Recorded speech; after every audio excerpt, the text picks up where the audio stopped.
Hey, I'm Dan Primack at PEHub.com, and here are your top 3 private equity stories for today, Thursday, February 21st.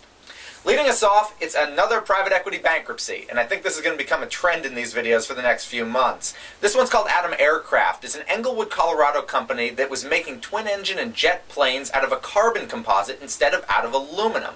The big problem for Atom is that it had FAA approval for the twin-engine planes, but not for the jets, where it had a big back order and which happened to cost a lot more to produce. The company came to a major cash crunch earlier this year, laid off employees, shut a manufacturing plant, and went to its investors for more cash but no dice. It filed Chapter 7, which means liquidation.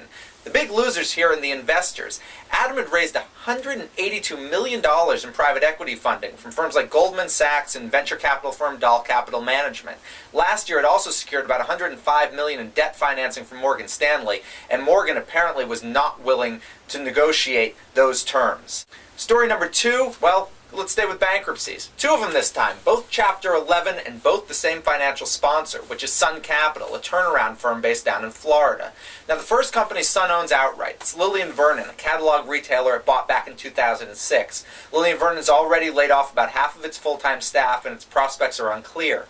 The other company is Sharper Image, which is probably in a mall near you, although maybe not for long. Sharper Image has filed Chapter 11 and is shutting about 80 of its stores, which is nearly a third of all of its stores. Now, Sun didn't own it outright. Sharper Image is publicly traded, but it did make 2 PIPE investments in the last few years, which gave it about a 20% stake as of last May. Our final story is, well, there's doom and gloom, but you can still buy into a buyout shop. This one would be Apollo Management, not Blackstone, but Apollo. Now, Apollo already has one listed vehicle, which is kind of a business development company, Debt SV, but that's not what this is. This is actually buying into Apollo, just like you could buy into Blackstone. The firm last year floated about $900 million worth of itself on a Goldman Sachs private exchange, but our reporter Erin Griffith has learned that the terms of those deals require it to move to a, quote, more normal exchange soon, and that's most likely going to be the New York Stock Exchange. I have no idea why you'd want to buy into a leveraged buyout right now, but if you want one of those firms, Apollo might be there for the taking soon.